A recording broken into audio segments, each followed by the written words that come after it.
what's up everybody? Welcome back to another video. Today I got a topic that is a common question, and that is, why is a safari outside of South Africa so much more expensive? And this question comes from the first time safari goer that's just shopping widely for prices. This is coming from the second and third time safari goer that's trying to venture outside of South Africa. It's a big question, and it's a great question. And it also, it doesn't just pertain to South Africa. I say it pertains to Namibia as well, because both South Africa and Namibia have such great cost effective and affordable hunts for this first time safari goer, and the people that are going on their first couple safaris. I mean, there's people that go that never leave South Africa because of that point, and it's fine because it offers a great opportunity for people. But then I want to clarify why, for the people that have looked at prices going into places such as Zambia, Tanzania, maybe people looking to do Cameroon or Ethiopia. You know, I want to just show you guys why the prices are that high, and I want to explain to you why they're that high, and why there's a difference between it, because it's a great question, but I think it needs clarified.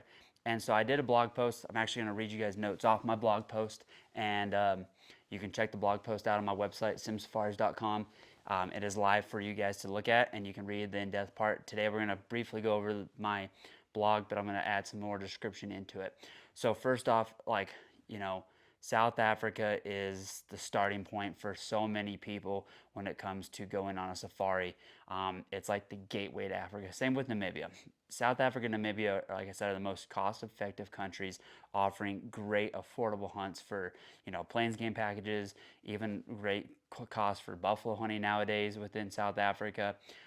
It just offers the person looking to get their feet wet in Africa a very good chance and an opportunity, especially taking family over, doing multiple things during a vacation type safari hunt. And this video in no way knocks either one of them. Whether it's South Africa or Tanzania hunt, none of this video does not knock either one of those. I just want to tell you guys why the prices are different, and why you can see such a cost, a different cost in doing a Tanzania plains game hunt and doing a South Africa plains game hunt. So I'm going to dive into it now and tell you guys why. I want to first emphasize, by starting this video off, that even a Tanzania hunt, in Chad or Cameroon, can still be more cost effective than a lot of these North America hunts, especially when you're chasing the 29. Right now, there's stone sheep hunts that are selling north of 100,000. I watched or seen the Arizona statewide antelope tag sold for $140,000 on Saturday, and it's crazy the price of these tags and these hunts are going for. And these are quality hunts. You do find cheaper hunts, and you do find some cheaper quality hunts as well, but a quality hunt in North America is getting very costly and very expensive, and that's just for the hunt itself. And I've done several videos on the cost breakdowns that you guys can go check out as well. But I'm going to talk to you guys why these other countries are so much more expensive than South Africa. Okay, so the first topic is area cost. Area cost is probably the number one reason that these hunts are more expensive outside of South Africa. Now, in places like Zimbabwe and Botswana, you still get quite a bit of privately owned properties, which can help the cost effective as well. But when you're talking about going to Tanzania, Zambia, and concessions, and in countries like Ethiopia, the reason they cost so much is because the areas cost so much. And what I mean by that is, it's like I'm going to go lease the area out if I'm an outfitter. But how you do that is you have to go and do a bid process, a tender. And what they do is they put this concession on tender, and all the outfitters that are licensed get a chance to go and bid on the area. And so if I win it, I win it for 5 or 10 years, which is my term, which would be like a lease here in North America, is I leased it for 5 or 10 years. Well, these areas, these great areas in Tanzania and other countries come at a cost that could be upwards of a couple $1 million. And so if you're paying a $2 million lease within 10 years, that's $200,000 a year that you have to pay up front just to be able to put a camp there, run it, operate out of it, and hunt out. That doesn't include anything else. Doesn't include staff, trophy fees, none of that.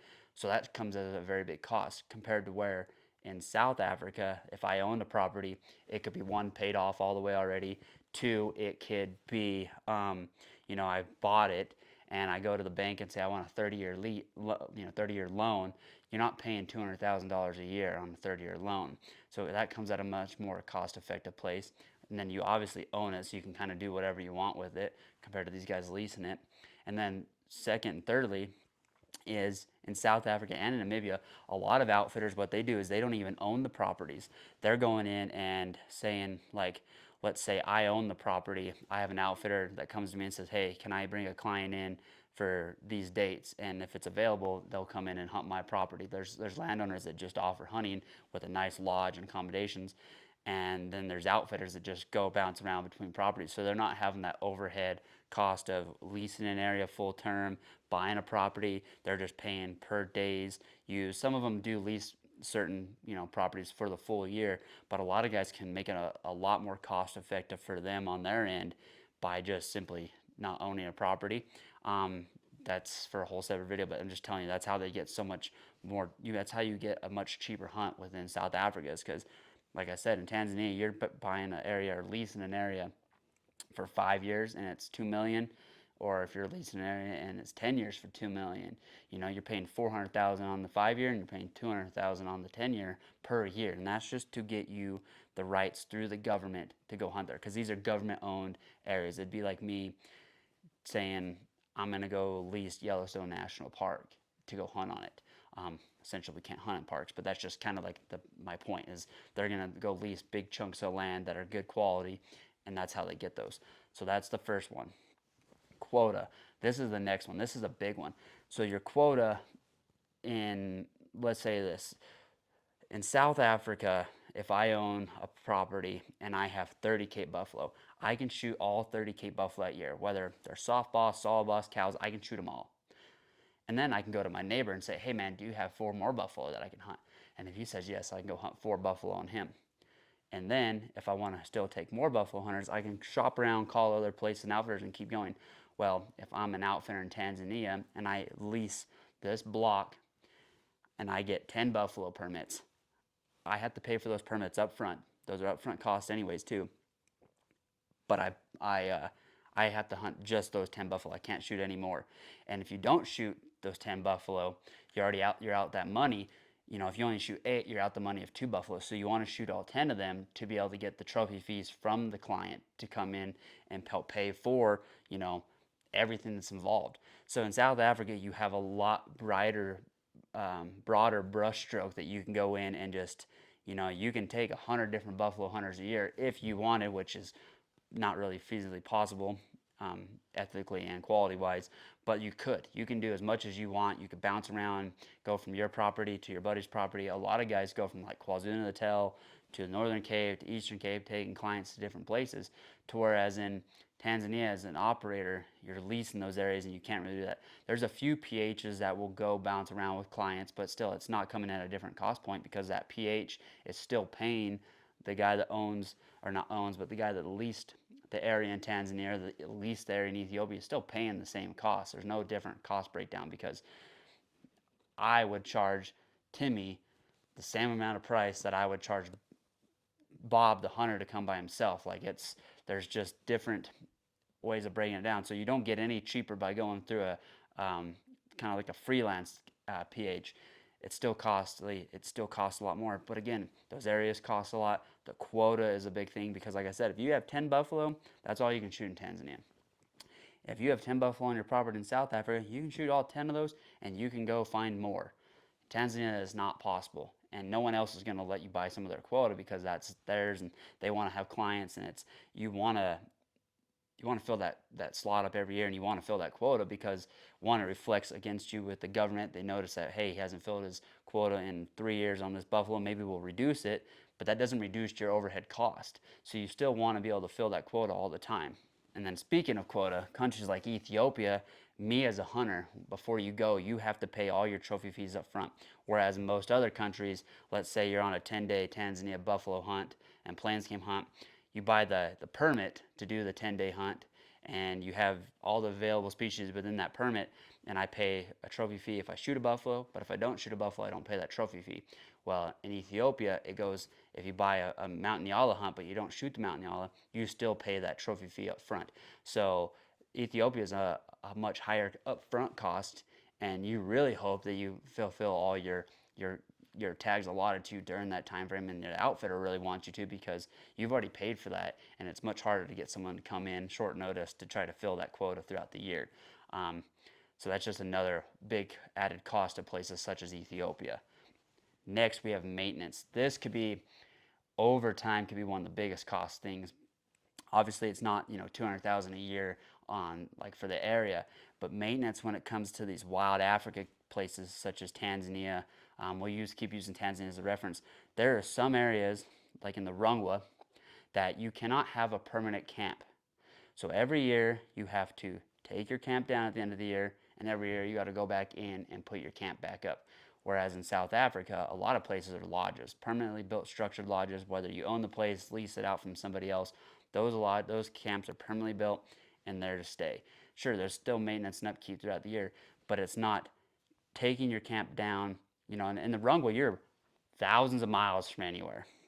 You're a long ways away from your home base in Arusha or any of that stuff. So you are going to have to truck all your camp in, cut the roads in because they're in the wet season. The grass is growing so much, overgrown your roads. You're going to have to rebuild all your roads throughout the concession to start the year off. It's like, a never ending wheel. Even if you take a little bit of time off, it's like, during that downtime, you're fixing your trucks, you're fixing everything else, you're repairing tents, you're buying new gear if you need it.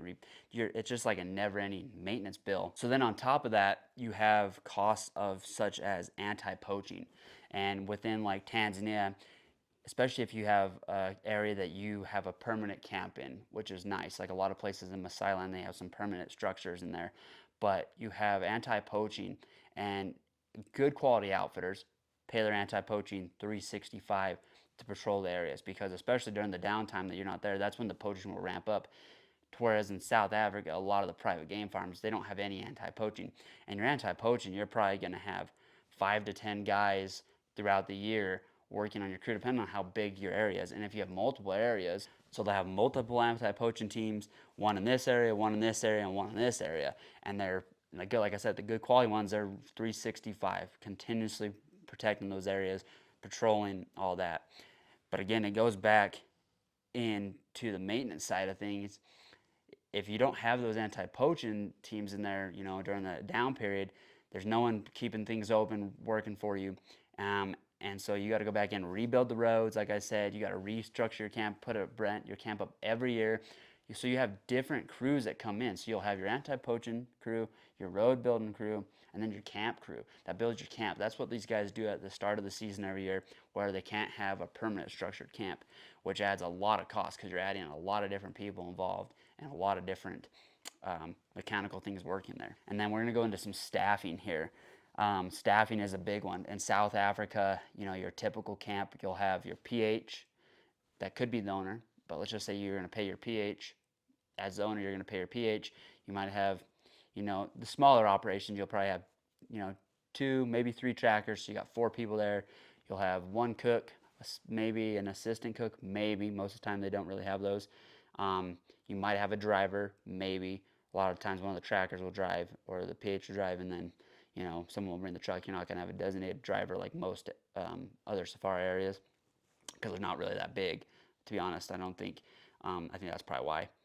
And then you're going to have, some camp staff, 2 to 3, between laundry, keeping up on camp stuff. So you're really going to only be, within the hunting side of things, employing, 10 to 15 people. Whereas in a safari camp, like let's say in Tanzania, you're going to have 3 to 6 guys per road building crew. You're going to have 3 to 6 guys, or 5 to 10 guys per anti-poaching group, and then you're going to have 15 to 25 people, depending on the camp, remoteness wise, working in camp between mechanics, skinners, and these guys are like in the camp full time, just doing different jobs: trackers, scanners, cooks, assistant cooks. You'll have your people that do your laundry. Most of the time you'll have like a waiter in camp. You have a variety of people that are involved in this process, and it's a bigger operation. You have a lot more hands in the fire to help be able to maintain and run one of these camps, because it's a lot more. It's harder than running a camp that's an hour from town in the Eastern Cape. You're thousands of miles from anywhere, hundreds of miles, if not thousands of miles from anywhere in these remote places in Tanzania that require a charter flight to get clients in because it's several days of driving, or you're several days of driving just to get all your gear and your crew into there. So it's a bigger project, a big ordeal, and it's comes at a higher cost. Between you have to take your fuel in, that's one thing, you have to take your fuel into the camps. And so that's what gets me into this other cost. Other cost, for these wild Africa camps will be transportation cost. You got air charter fees. That's what the client will pay to get in there. But also beforehand, if they have to fly in a bunch of goods, the operator will have to pay for those out of pocket if they couldn't get any driven in, and if they're not flying goods in with a client, which most of them try to fly in supplies with clients, so it helps cost break down. But so you're gonna have to do that. You're gonna have to bring all your fuel in, truck all your fuel in ahead of the safari season to have enough fuel for your trucks. So you're gonna have your fuel that comes in. You're gonna have any food, anything like that comes into these remote camps. You're gonna have your yearly government costs besides the areas. It's like your business license, your PH license. You're gonna have those small fees that are gonna acquire every year, and you're gonna have extra parts. So like in the middle of Tanzania in the Rungwe, you're not gonna be able to take your truck to the body shop. You're gonna have in camp mechanics, but you're gonna have to have parts. So you're gonna have to have wheel bearings, tires. You're gonna have to think of all the things possible that can break and will break on a safari season in camp. Sure, the next charter flight can bring stuff in, but at the beginning, you're going to have a few extra parts laying around because the day one of a safari, something could happen, and you might need to have a tie rod fixed, or a wheel bearing fixed, any sort of thing like that fixed. So you're going to have extra parts in there to maintain the vehicles. So you're going to have all these parts in to maintain your vehicles throughout the hunting season, and that just adds up. So you got a lot of different employees, a lot of different moving parts within these wild Africa safari operations that can go wrong and will go wrong, and it's just going to cost a lot more. Like I said, the area is probably the number one biggest cost, to where you're paying a lot just to lease the property or lease the concession per year compared to someone owning one in South Africa or Namibia. So let's go through and I'll break down the cost again for you guys. I'll just give you guys a rundown. We have your area cost, which is the tender leasing program compared to buying a property or leasing an area in South Africa or Namibia. Much higher in these areas. You got your quota, which is limited for some species, is limited overall compared to South Africa. You cannot shoot over it. You want to make sure you hit that quota because you pay for these quotas up front, so you want to make sure you're hitting those. Maintenance costs, there's a lot more maintenance involved in these camps, whether it's having to take your camp down, rebuild roads, take your camp in, rebuild, camp every year. Just a lot more maintenance involved, a lot more hands on deck for that stuff.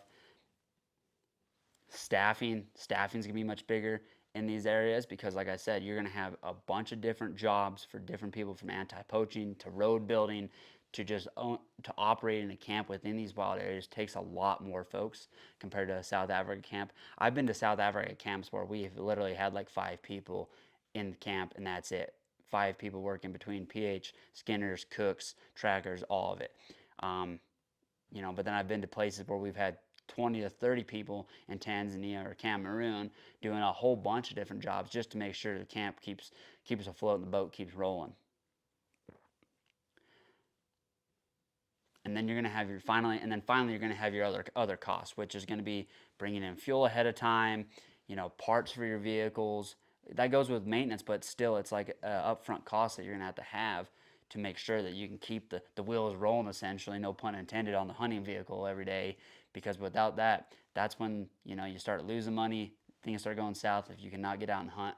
So you want to make sure you have all the parts necessary to keep the wheels rolling on the truck and keep things going. There's just a lot more overhead involved in these remote wild Africa camps compared to a South Africa hunting safari or Namibia hunting safari, where, like I said before, the PH can either lease the property, own the property, go hunt X amount of animals on a buddy's place after he's already shot all of his. There's just a wider variety of options for a South Africa guy compared to a guy doing a camp in places such as Tanzania, Zambia, Cameroon, Ethiopia, Chad. Even in Botswana, even in Zimbabwe, even in Mozambique, things start to get a lot tighter. And even in Namibia, they have the Caprivi, get a lot tighter in those areas. There are some places within South Africa that are government owned, a lot tighter. Some private property owners do manage their place a lot more. Then they obviously have a little bit higher price. But for the most part, guys, South Africa is your best bang for your buck to get you going. And you just got to realize when you look at these other places, there's a lot more involved. They're paying a lot more for it. And that's why the prices are different between a South Africa safari and a safari outside of South Africa and Namibia, such as Zimbabwe, Botswana, Zambia, Tanzania. I hope this video helped you guys break it down a little bit. Go check out my blog. Like I said, I went in depth on there, gave you a lot of detail on the blog post. It's live on simsafaris.com. I hope this video helped you guys out. For more free content, go check out the rest of my YouTube channel. Lots of cool videos on there with information. I drop a hunt every Sunday. And also on the Sim Safaris website, I got the Safari 101 free course. Teaches you everything that I've learned within my 16 plus safaris, 15 plus years of hunting just Africa, over 30 international trips total. I break down a lot of different stuff in that course. I have my free safari help guide to where if you answer my questions on a form, I send you a tailored email back to those 5 answers. And I have much more information on there. Safarigram, hunting tips, hunt cancellations. Sign up for my Safari Sunday service email that drops every Sunday. Tons of free content dropping for you guys weekly, daily, across social media platforms. And so, guys, I hope you enjoyed this video. I hope it explained a little bit to you, and stay tuned for the next one.